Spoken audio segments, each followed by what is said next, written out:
Assalaamu calaykum. Saddexda qof ugu hakarka adduunka ugu weyn noqday caalamka hadda la joogo. Hakarka koowaad waa Hamza Bandalaj. Hamza Bandalaj waa nin Islaam ah jooga waddanka Mareykanka. FBI-da Mareykanka ayaa mar badan raadin jirtay hakarkan. Hamza Bandalaj ayaa isticmaali jiray program la dhihi jiray SPI. Programkaas asiga iyo asxaabtiisa ayaa keensaday. Hamza Bandalaj wuxuu dhacay in ka badan lacag dhan ah 10 milyan. Hakarka Muslimka ah ayaa samaysteen programkaas SPI si ay ugu taakulayaan ummadda muslimiinta ee ku dhibaataysan dalka Falastiin. Hay'adaha ka shaqeynaya ayay lacagta u diri jireen si loogu caawiyo muslimiinta ku nool waddankaasi. Hamza Bandalaj muddo dheer si loo raadinayay ayaa la helay sanadkii markuu ahaayay 2013 asigoo jooga waddanka Thailand. In dhalinyaro zaid u dhoola cadeeyo markii ay saxaafadda qabatay ayaa wuxuu ku soo dhaweeyay weji dhoola cadeen taasoo cadeynaysa uu ku faraxsan yahay in uu ummad gaala ka soo qaado si walaalahooda loogu caawiyo lacagta oo hakarka ahaan ugu soo qaatay. Hamza Bandalaj markii ay qabatay FBI-da maxkamadana la geeyay waxay maxkamadda ku xukuntay daldalaad. Hamza Bandalaj wuu ku saxsanayay laakiin FBI-da Mareykanka iyo maxkamadda ayaa aad uga carootay taasoo dhahaysa ummad muslimiin buu caawinaya oo waddan shisheeye joogaan oo Falastiin ah. Kabacdi markii kiiskiisa la dhageystay ayaa loo khafiifiyay ayaana xal xukumay muddo 15 sano. Sideed u aragtaa qof muslim ah hadduu ummad gaal ka soo qaado oo caawiyo wadamada muslimiinta? Ra'yigaada hoos nagu dhigo. Waad mahadsantiin. Qofka labaad Astra waa nin 58 jir ah ka soo jeeda dalka Giriigga.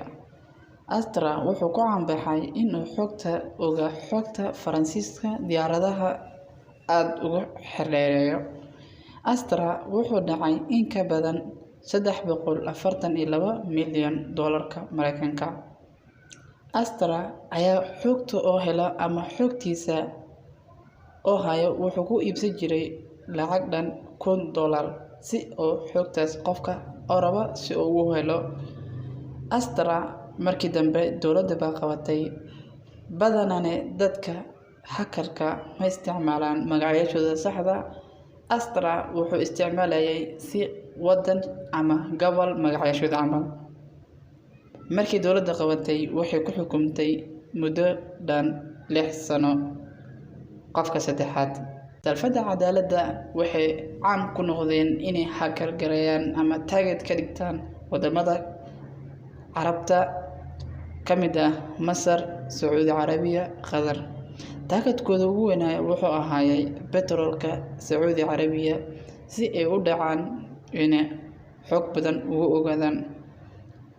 Falsafadda cadaaladda waxay taakuleen iyo aad weyn ka heli jireen dowladda Iran taasoo ku caawin jirtay in ay dhacaan Sacuudi Carabiya petrolka si ay u dhacayeen. Markii dambe waxay soo saareen virus la dhahayo Shamud. Viruskaasoo sababay koodkooda kombiyuutarada in ka badan 30 kombiyuutar viruska oo effect gareeyay ama dhibaato u keenay. Sanadii markii ahayd 2011 ayay waxay hoos u dhac weyn ku imaaday petrolka Sacuudi Carabiya in ka badan 10%. Hoos u dhacaas oo u keentay falsafadda cadaaladda ayagoo sheegeen petrolka Sacuudiya inuu qabo ama in laga helay virus la dhaho Shamud. Balse falsafadda cadaaladda xogta ugu weyn ama dhiirigelinta iyo saboodka badan ay ka heli jireen waxay ahaayeen dalka Iran. Badanaa wadamada caalamka waxaa ka dhaxeeya dowlad iyo dowlad heshiis khaas ah oo laakiin uu isku soo xadgudbeenin. Saddexda qof aan soo sheegay midkee ayaa leedahay ayaa xoolo fiican yahay ama midkee leedahay Hamza Bandalaj, Astra iyo falsafadda cadaaladda.